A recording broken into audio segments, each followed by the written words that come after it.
I made a video off of the video or the experiment you wanted me to look at. So, and I was going to send it to you because I also misspoke yesterday, and like a man, I wanted to correct myself, but then I saw you were live, so I figured I'd come in here and do it to your face. That way, Oh yeah, that's since fine. I don't check my TikTok like ever. So if you tagged me in something, I won't see it because I don't check my notifications like ever, unfortunately. well, I believe my point still stands, but I did misspeak yesterday when I said the longest running evolutionary experiment, the E. coli, could not metabolize glucose.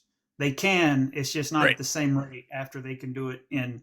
So, like I said, my point still stands because it's not superior, it's still inferior, but they still do have the ability. So, I wanted to correct myself on that. And I Yeah, looked at, sure, that's fine. How much time do you have? uh, I actually don't know. So, I mean, I might stay for a little while, and then if I have to run, I'll let you know. Okay, so yesterday when we started talking, you had said something that I wanted to talk about, but like the subject got changed to something else. Okay. So you make this argument that you can't prove that anything in the fossil record ever evolved. Do you remember Yeah, saying I that? said, yeah, you can't use bones, is what I said.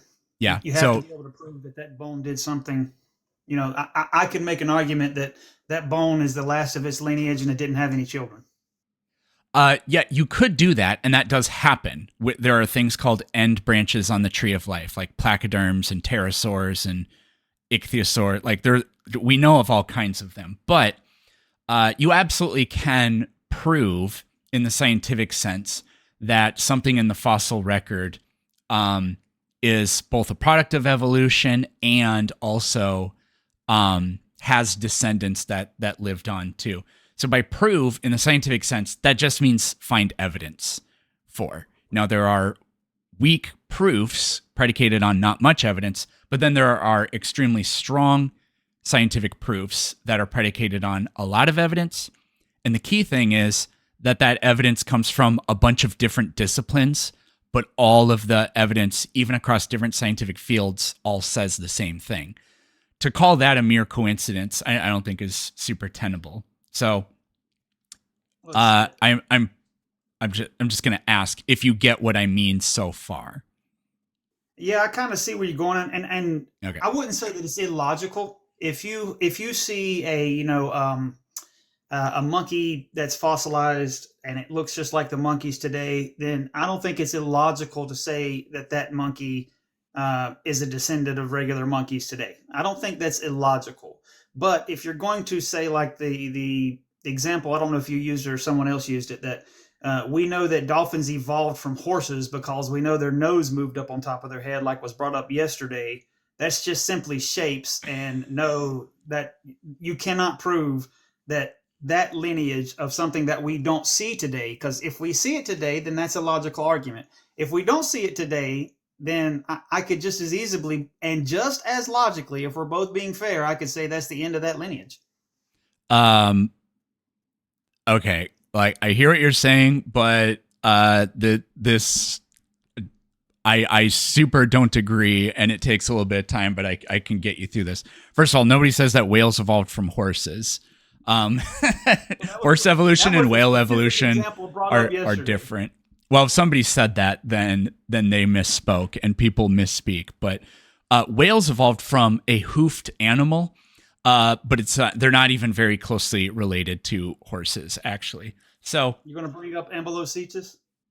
I would use Pakicetus, Ambulocetus, Basilosaurus, Dorudon, and then modern whales. And then I would also point to Artiodactyls and the genetic record and the astragalus. So there's a lot of things to talk about.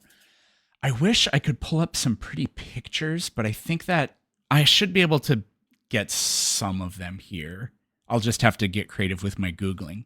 Anyways, so the thing about you can't prove that an organism ever like a bone doesn't prove anything other than an animal died. That's the Kent Hovind classical argument. But I think that's really silly because if we find the fossil of something, we ask ourselves, how did that fossil, or why is there a fossil in the first place? Why even is there an organism? The answer to that is, well, there's a couple things we can imagine. If we find a fossil, do you think it's actually reasonable to assume that's probably the only member of that animal species that ever existed? I could agree that that's not reasonable to assume, but you would also have to agree that if we're talking facts, you have to make an assumption.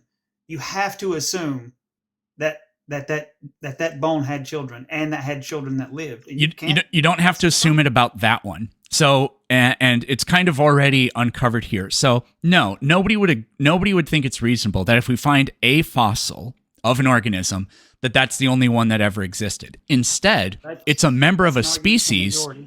It's a member of a species, so a whole bunch of individuals of it existed. Now, where did they come from?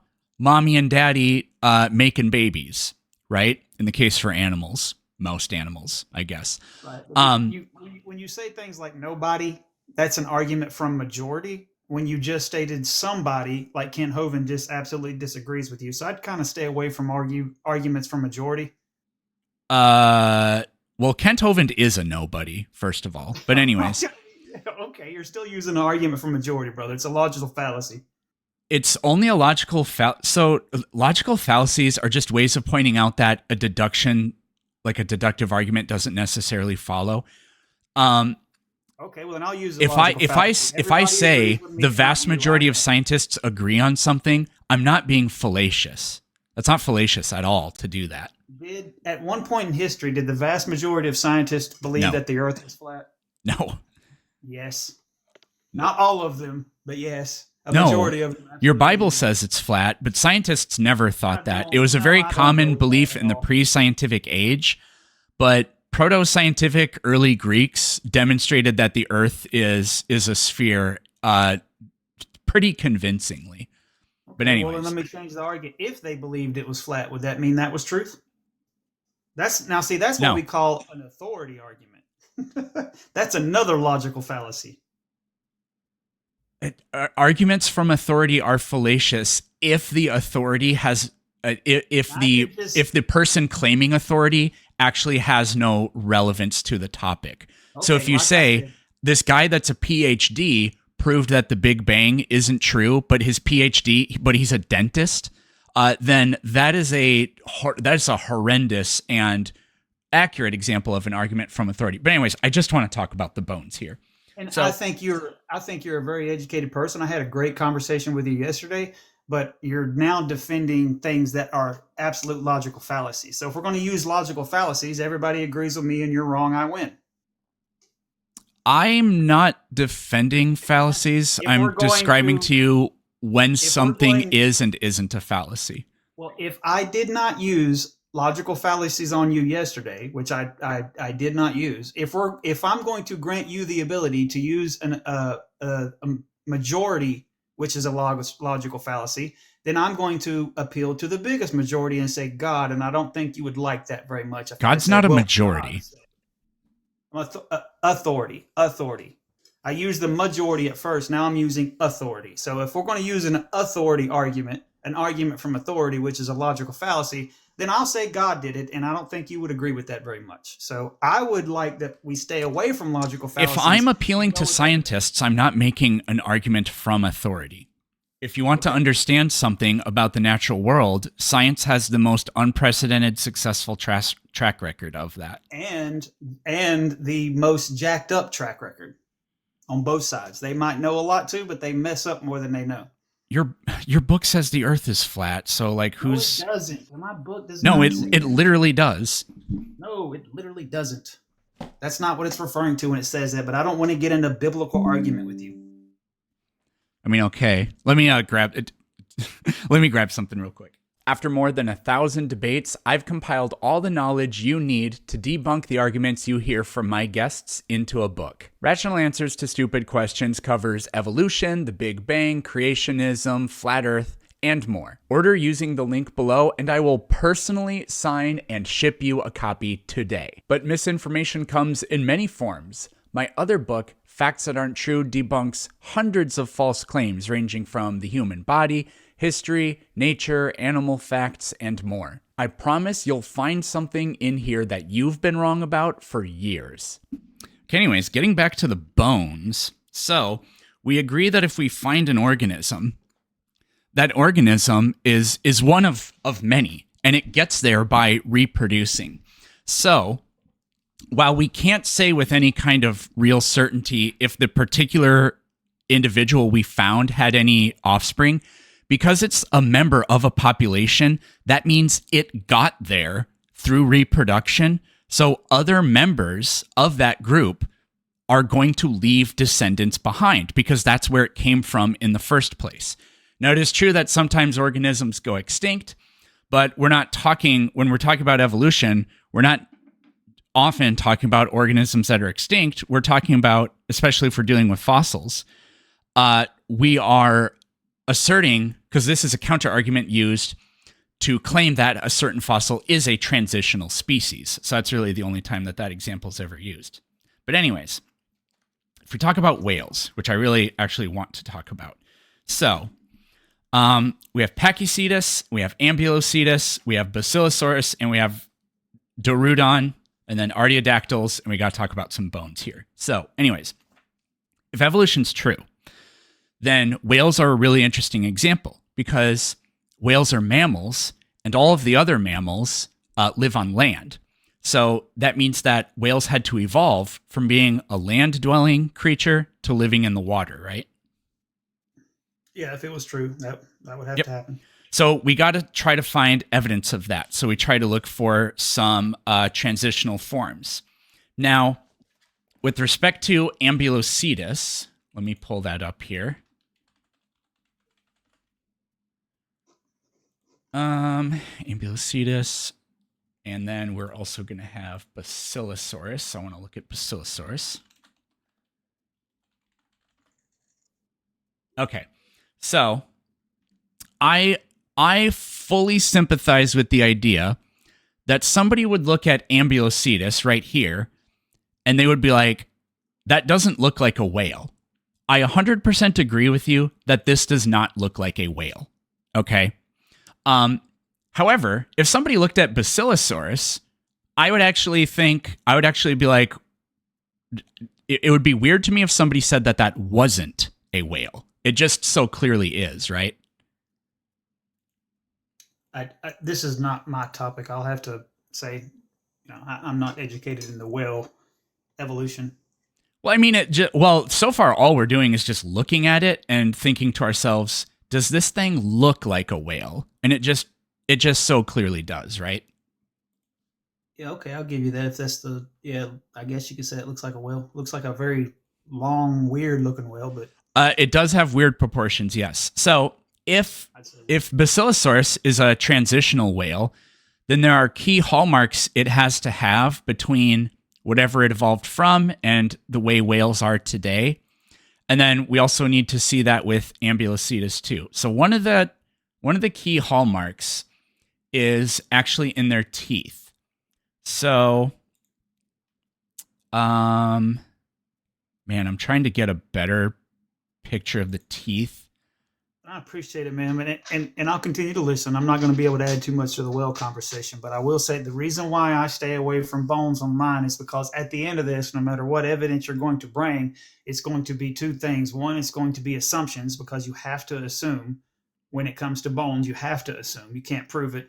And two, it's going to be, hey, these shapes look alike, so therefore it evolved. Well, yeah, but what we're going to do is we're going to connect many, many, many different things together. So this is Ambulocetus's skull. Assumptions are shapes. What's what I'm telling you. Assumptions are shapes. This has the same looking teeth as this animal, so therefore it come from that animal. Right, so that would be one line of evidence. But anyways, so mammals have this really specific thing called heterodonty, which means we have more than one kind of tooth. We have molars, incisors, premolars, canines, all that good stuff. So Ambulocetus really clearly has this. This isn't a great picture, but the front teeth are pointy and stabby. And then the back teeth, they're shaped like a maple leaf in a way. They're actually kind of fascinating like that. Now, modern toothed whales don't have heterodonty. They just have one kind of tooth. But if we look at Basilosaurus, if we look at its skull, and TikTok keeps shutting off when I try to share a web page, it keeps shutting it off. So, because it thinks that I don't know, it views that as like a whatever. So this is a 3D rendering, but this is what the teeth look like. So we have something that's definitely a whale, but it has the same tooth structure as the thing we're claiming is a transitional form of it, the Ambulocetus, right? So if whales did evolve from land creatures, this is one of those things that has to be the case. And we absolutely do see that. Another key thing in the bones for Basilosaurus is that, unlike modern whales, Basilosaurus has hind legs, which is extremely bizarre. Modern whales don't have them. But the other thing about the legs that's really interesting is that they have all the exact same proportions as regular legs used for land locomotion. Because there's something called what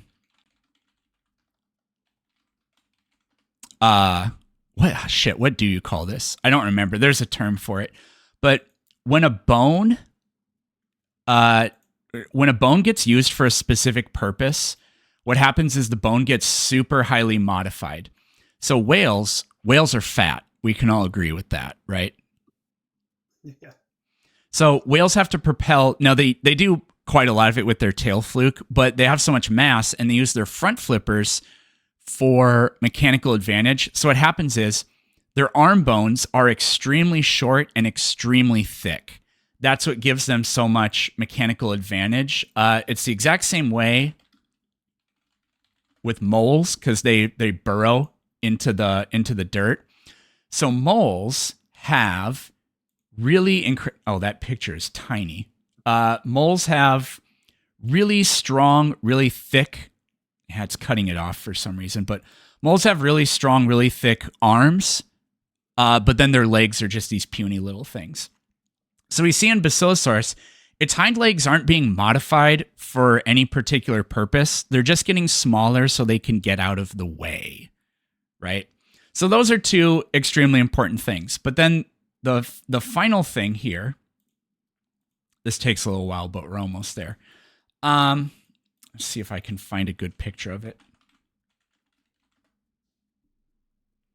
There's a bone in your foot called the astragalus, and in certain animals, which are the ungulates, certain ungulates, artiodactyls, their astragalus has, I can't really get a good picture of it here. Do I have one in my book?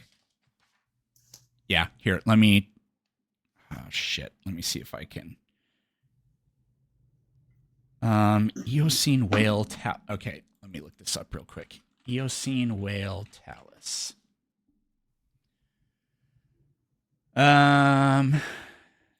Nope, that's not coming up with anything. Here we go.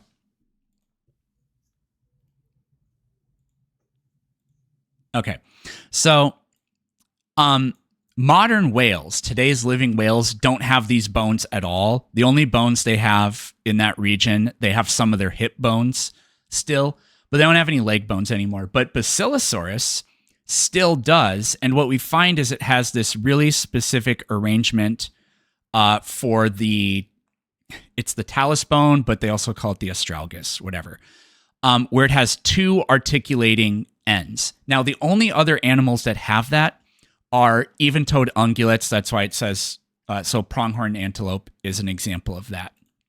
And if we go and look at those things that don't look like whales, which would be like Ambulocetus and Pachycetus, they have hooves. They don't look like whales, but they have that bone. They have the same teeth that Basilosaurus does. They have the same bone in the leg that Basilosaurus does. Modern whales don't have either of those, but Basilosaurus does. So it's just the perfect example of a transitional form. And then, I promise I'm almost done. Then the final thing that is just so overwhelmingly convincing of this is, okay, if whales evolved from some other kind of mammal that it eventually turned into a fully aquatic mammal, then that means that we would be able to test that genetically. So if all this stuff about whales used to be animals with hooves that lived on land, or they evolved from an animal that lived on land that had hooves, then that's what whales should be most closely related to today. And they are. They're most closely related specifically to hippopotamuses. And that is my TED Talk.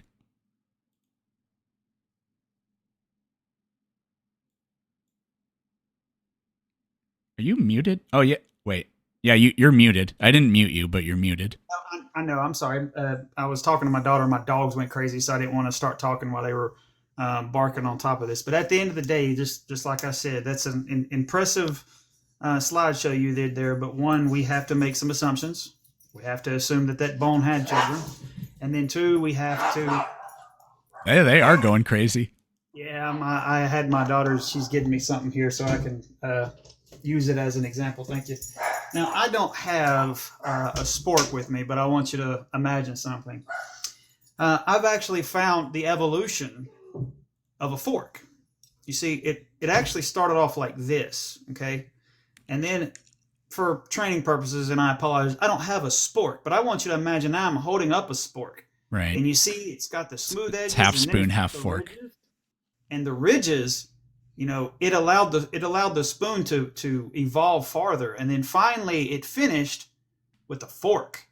You see how I'm just using shapes and then telling you how they evolved? Yeah, but my idea, there's two big differences. One, spoons don't have babies. Organisms do. But two, my idea is testable. The bones, in my example, were the equivalent of you like showing the spoon and the fork or whatever, forky spoony. I've seen you've played knifey spoony before. Anyways, but my idea is testable. It's testable through genetics, and the genetics confirms it. So when you have two completely separate fields that say exactly the same thing, that is, there's a word for that. I can't remember. It's a fancy word. I always forget what the word is. I'm going to look it up. But that is where coincidence is just not an appropriate response to me. Right. So when you say all these things line up, one, the other side of that argument would be intelligent design, obviously. Just like I said yesterday with our genetics, my genetics and the genetics of an ape who has a hand just like me is going to be identical in some parts because it's building the same structures. For example, the DNA is a code that tells our body how to build things. Like, so the DNA in my body that tells my body how to build a hand is going to be identical in a monkey because it builds the same kind of hand. So we're going to have millions of similarities in our genetic code. That's still evidence for common design. Now, the other factors that you put in there and say, well, it lines up with this, but yes, this is again why I say you cannot use bones, is because you have to start off with an assumption. No matter... Yeah, but the assumption is testable. It's the best assumption in the world, and it's the greatest assumption in the world. Still an assumption. Yeah, but it's testable. It's testable through the genetics. And the word I was looking for is consilience, which isn't that fancy of a word, but I don't know. Yeah, but the problem with intelligent design is that intelligent design is testable and falsifiable, and it pretty much always gets falsified. Well, after the fall, I would agree with you, but then we have an answer for that. That's why. But I didn't want to come on here and debate the Bible. But I mean, that's the reason. You're thinking that I'm thinking the fact that we get cancer is evidence of unintelligent design. That's not what I meant at all. Intelligent design, because you said, look, the reason the genetics are similar is because of common design. There's absolutely no reason to think from a creation standpoint that a dolphin should have more genetically in common with a hippopotamus or a kangaroo, but they do have a lot in common. The animal or animals that are most similar to a dolphin would be like sharks, especially. Almost any kind of fish, not any kind, but quite a lot of fish, right? But sharks are probably the best example. Now pick something that's radically different than a dolphin, like a kangaroo. So you can test intelligent design from the standpoint of DNA here, and it just completely gets falsified because the dolphin and the kangaroo are orders of magnitude more similar genetically, even though structurally they have almost nothing in common except their like internal organs, versus the dolphin and the shark. So if design is supposed to be, if the genetics is a hallmark of intelligent design, then we should find it in organisms that have a similar design, and we absolutely don't find it. I don't agree with that argument whatsoever. I think that the original. What don't you agree with? Because whales are more closely genetically to kangaroos than sharks. You're wanting to use genetic. I think the design of the kangaroo works just fine. They're still around, aren't they? What's wrong with their design? If you're going to say that genetics is a hallmark of design, then you have to see convergence between genotype and phenotype. However, we don't. I mean, you do in some cases, but when you broaden your taxonomic brackets, all of the mammals are more similar to each other than any mammal is to anything else genetically. That just falsifies the creation idea, because you wouldn't, if the DNA and the way the animal appears are both products of design, then you don't design two animals that are extremely similar with completely different genetics. And where instead the kangaroo, there's nothing translatable from a kangaroo to a dolphin, but they have the more similar genetics than the dolphin and the shark. So here's what I'll say to that. One, I'm not a genetic DNA guy. So what half of the stuff you're saying, I'm going to just say I don't know about. I'm not educated in. So you're going to sound a lot more convincing than I will in this field because I'm not. Here's what I can say. When we had this conversation yesterday, you asked me to go look at a study that absolutely proved genetic information gain. I did that from a study that you gave me, and it exactly proves the exact opposite. So why should I believe you now when I don't know what you're talking about now? And it is, you're saying that it's fact, but when I didn't know what you were talking about yesterday and you cited the source, and when I looked at it, the source already pre-existed, so it didn't gain any information that you claimed. So why should I believe you now? Are you talking about the lactose thing? Yep.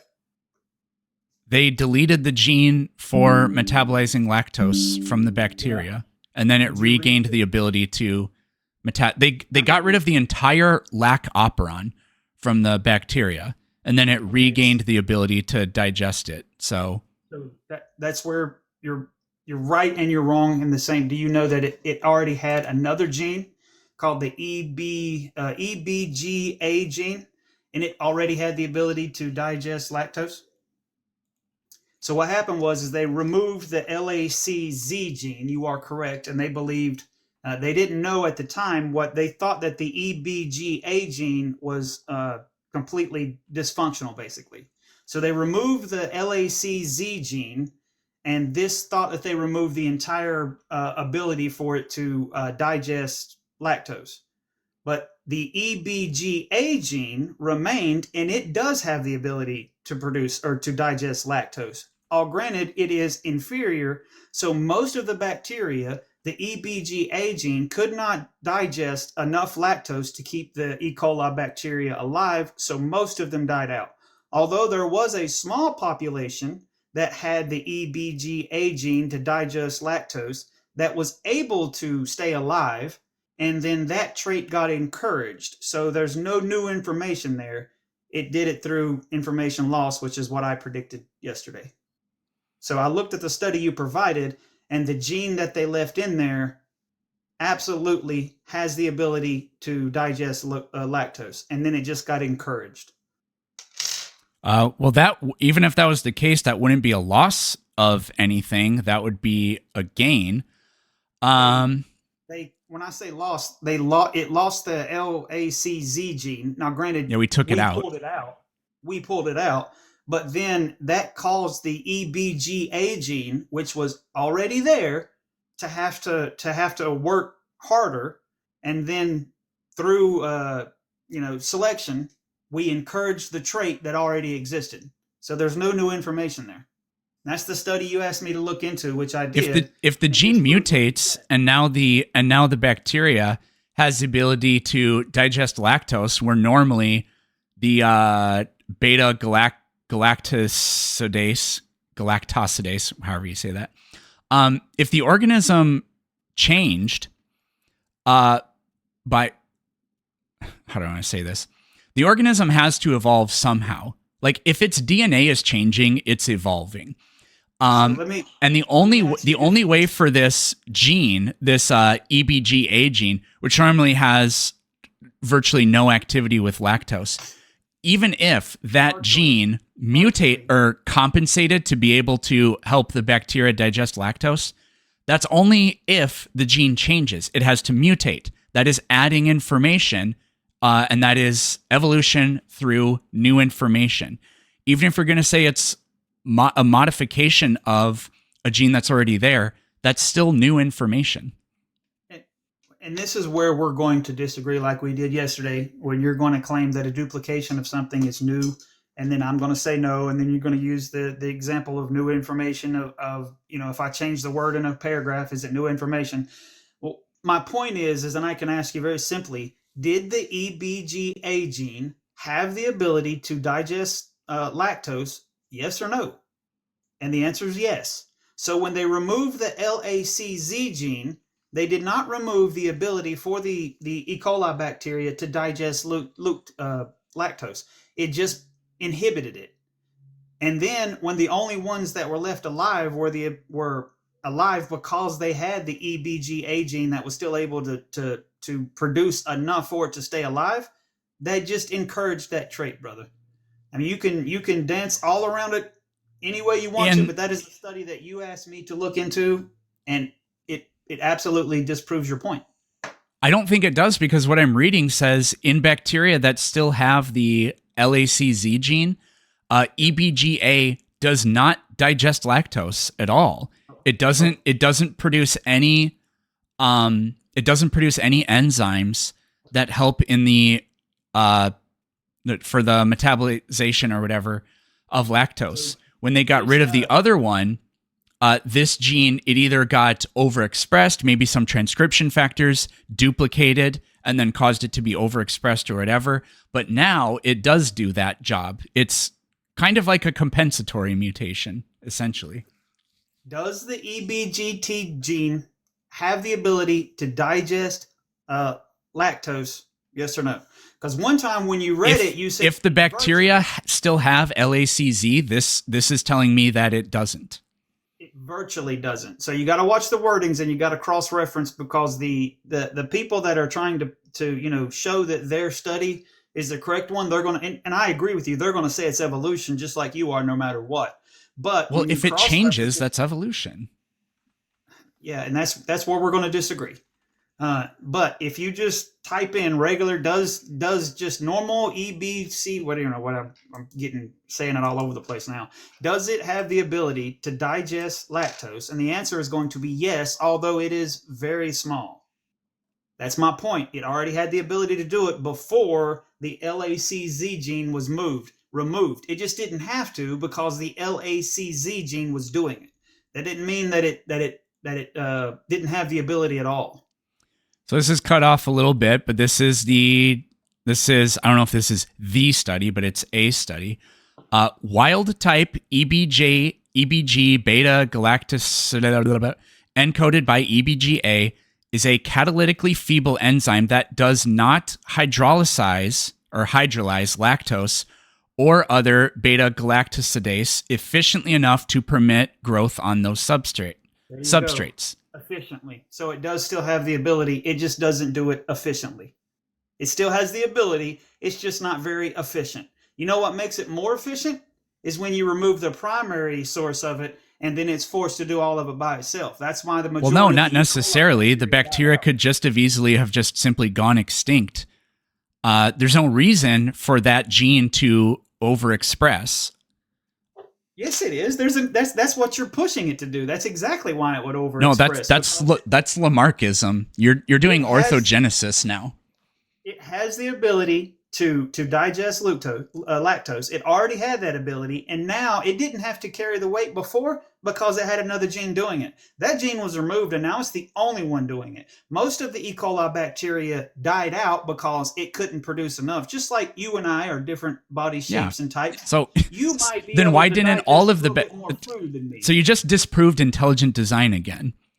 Oh yeah, no, I've already told you that. If intelligent design is true, then all of the bacteria should have evolved in order to have their EBGA gene now accommodate for this loss of the lac operon. If intelligent design is true, that's what you would expect to happen. Except it didn't. A microscopic minority of the bacteria somehow serendipitously evolved to where this gene now functions in a way that it didn't before. But that you just said something. It does not function in a way that it didn't before. It's doing exactly what it was doing before. But just like microevolution, which we already talked about yesterday, it's just a trait that's exaggerated that already existed before. It's nothing but dogs with longer hair, brother.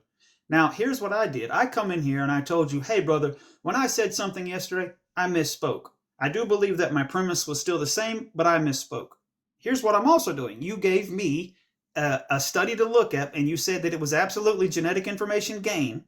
And I'm showing you that it's not, because that information already existed. And clearly, the information has to change. It didn't change. It did, though. It had the ability to eat lactose before. If I translate a paragraph from English into Spanish, it's still the same story, right? But the information necessarily has to change in order for it to go from English to Spanish. This example is more extreme than that. Humans can't live off of grass. However, I am fairly certain that if you and your identical twin were stranded somewhere and you had no food, but one of you just ate grass because you didn't see any other point and the other person did nothing, I bet the one of you that eats grass is going to survive a little bit longer than the other one, even though you're both eventually going to die. So apparently you can get a tiny little something out of eating grass. That's not the same thing as having the actual ability to metabolize cellulose in a way that allows you to survive on it. These bacteria can't. This gene does not allow the bacteria to survive on glucose. It has incredibly feeble enzymatic activity. But then it evolved to a point where, I don't know, it kicked into overdrive or something. I'll have to read more of the abstract here to see exactly what's going on. That absolutely represents a change in information, because evolution is descent with modification. It can only work if you have pre-existing genetic material and it gets modified. And I would tell you that it's not changing the information. And the information already existed. It's taken pre-existing information. It has to mutate. It has to mutate for this to work. Information that already existed. If I have another arm right here, we talked about this yesterday. If I grow another arm, it's the same information it's not new information. It's just a jumbled up mess of information that got coded wrong. It didn't write new code. That would be new information. That's like saying if I take all the words of a book and put them in different places, the book still says the same thing. No, it does not. It absolutely does not. The information is changed. This is just a goalpost shift to assert that evolution can never happen. We're just going to argue over definition, so we'll have to get past that. But let me ask you, do you know me outside of TikTok here? I don't think so. Okay. I have an identical twin, so when you said that, I thought you might have actually. Oh, really? No, I just totally made that example up off the top of my head. Wait a minute, does this cat actually know? I mean, I'm not hiding or nothing. I was like, wait a minute. But yeah, so we're just going to get now stuck on definitions, and I don't want to do that. So I'm going to show you where the example you gave doesn't fit what you said, and then you're just going to claim that it does. So I don't think we're going to be able to go anywhere from here, brother. That's possible. But hey, listen, man, I've enjoyed the conversation. You sound educated and passionate in it. So, maybe we'll be able to do it again sometime. I do have passions, yes. Well, all right, brother. It's been good. Okay. Thank you. Yeah, it was a good conversation. All right, brother. I'll be praying for you, man. I hope you have a good one. Later. Oh, Debate Doc is back. I'm sure he's pissed because he probably wanted to talk to that guy, but we'll let Debate Doc say whatever they want to say. Oh, dang. Yeah, no, I did want to talk to him. No, there are a couple of solid examples of evolution bacteria, obviously, but humans too. And you guys were talking about like lactose tolerance, and the development of lactose tolerance in humans is actually a great example of like modern evolution, because like no other mammal is like lactose tolerant beyond like infancy. That's the word, infancy. Yeah. But humans, some populations of humans are lactose tolerant, and it's only populations of humans that were historically dependent on like milk from livestock. So you can see it in like, a lot of Europe and then like Mongolians and stuff like that, but you don't see it in places where they weren't dependent on milk from livestock, like, East Asia. They're just going to say, oh, we could digest lactose and now we still can. That's not new information. That's what they say every time. Wait, what? So when you're a baby, you can digest lactose, and then as an adult, you still can. That's not new information. That's not evolution. That's what they always say. No, there's a whole gene for lactose tolerance. That's crazy. But yeah, so anyway, that's a good one. But there's actually a video, I think it's from Harvard, that shows the development of antibiotic resistance in real time. So they have this like population of bacteria. It's like sped up, but they have a population of bacteria and they put it on like the end of this like large like agar plate or something like that's impregnated with antibiotics. I think it's either different antibiotics or antibiotics of like increasing strength. It's the black one where it goes to the middle. Yeah. I've used that a bunch of times before. Okay. Well, then none of this information I gave you was helpful. I apologize. But yeah, I thought it was really actually, I don't know why I've never thought of this before, but when I was talking to him, he really did debunk intelligent design, because if intelligent design were true, then all of the bacteria should have evolved to have this gene overcompensate. But instead, just a tiny portion of them did. So that the bacteria could just have easily have never evolved it, because there's no guarantee of it. Yeah, or antibiotic resistance genes, like, some of our antibiotics are derived from like penicillium mold or something like that. So, you can understand some bacteria having, like beta lactamase or something like that.